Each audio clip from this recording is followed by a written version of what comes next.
विप्र गुणहीना। बहुत बहस हो रही है इस पर।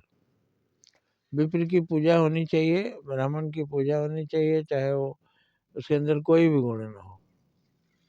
शूद्र न पूजा ही वेद प्रवीणा। शूद्र की पूजा नहीं होनी चाहिए, चाहे वो वेद पढ़ा हो। अब इस पर लड़ाई झगड़े हो रहे हैं। कुछ लोग जो इसका पक्ष ले रहे हैं वो भी ठहर जाते हैं मन में कि कहीं ये सही तो नहीं बोल रहे हैं, लेकिन चूंकि वो ब्राह्मण है इसलिए उसका पक्ष ले रहे हैं, चूंकि वो सनातनी है इसलिए तुलसीदास का पक्ष ले रहे हैं। लेकिन मन में कहीं ना कहीं है कि ये बात तो भाई गलत है। पूजा ही विप्र सकल गुणहीना। किसी के अंदर कोई भी गुण नहीं हो फिर भी वो विप्र है जाति का तो उसकी पूजा होगी, ऐसा क्या मतलब? कोई ब्राह्मण है तो वो गाली देगा तो मीठा मीठा लगेगा, पत्थर मारेगा तो फूल जैसा लगेगा, चाकू घोंपेगा तो क्या लगेगा, मजा आएगा। तो जो आदमी गुणहीन है उसकी तो पूजा नहीं ही होगी। गुणवान की पूजा होती है, हर जगह लिखा हुआ गुणवान की पूजा होती है।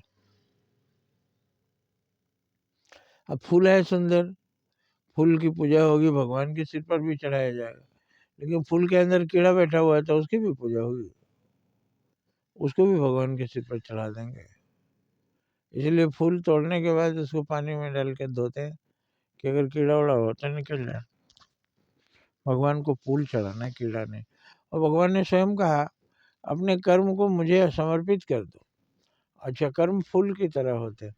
अब हम कौन सा कर्म उनको समर्पित कर दें?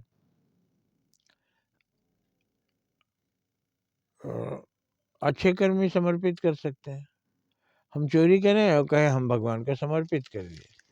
किसी की मैंने हत्या कर दी, भगवान को हमने समर्पित कर दिया, तो भगवान हत्या कर लिया हम अपने सिर पर ले लेंगे।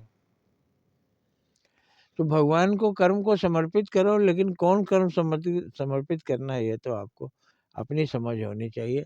भगवान को फूल चढ़ाते हैं, गंदगी नहीं। भगवान को गंगा जल चढ़ाते हैं, गंदा जल नहीं चढ़ाते हैं। तो भगवान को गंदा जल तो हमको चढ़ाना नहीं, गंगा जल चढ़ाना है।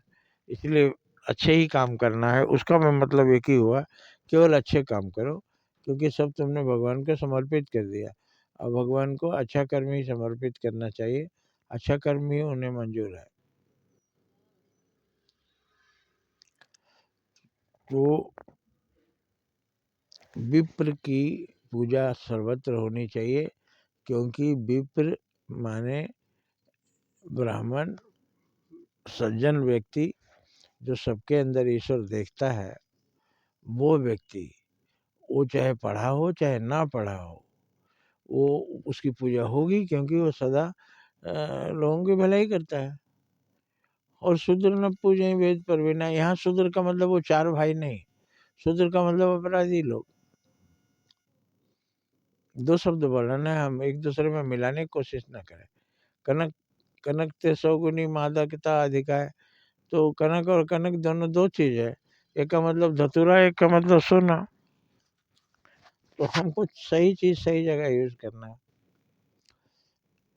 लेकिन दुर्जन बुरा आदमी कितना भी विद्वान हो उसकी पूजा नहीं होगी, क्योंकि वो जितना भी विद्वान हो जाए केवल लोगों का बुरा करता है, किसी का भला सोचता नहीं। तो उसकी पूजा कैसे होगी? चाहे पढ़ा, कोई आदमी एमए पढ़ा हो और दूसरे के ऊपर गंदा फेंकता हो तो क्या बोलेंगे? गंदा नहीं फेंक रहा, सेंट फेंक रहा है। तो बुरे व्यवहार दूसरों से ना करे। शबरी माता भी ने समझाया कि बेर पहले खाती थी, मीठा है तो खिलाती थी। तो जो व्यवहार आप सामने वाले से करेंगे वो पहले अपने ऊपर करके देखिए, आपको अच्छा लगेगा तो उधर करिए। मतलब अच्छा व्यवहार आपको भी अच्छा लगता है, दूसरों को भी अच्छा लगता है, वही करिए। बुरा व्यवहार आपको नहीं अच्छा लगता तो आप भी दूसरे के साथ मत करिए।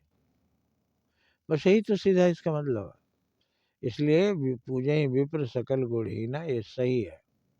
सज्जन व्यक्ति, वहाँ सज्जन ब्राह्मण नहीं करिए, सज्जन करिए। सज्जन व्यक्ति की पूजा हमेशा होगी, चाहे वो पढ़ा लिखा हो चाहे ना हो। और दुर्जन की पूजा नहीं होगी, चाहे वो कितना भी वेद पढ़ा हो। करता तो कर्म बुरा ही है ना। जय हिंद, जय भारत।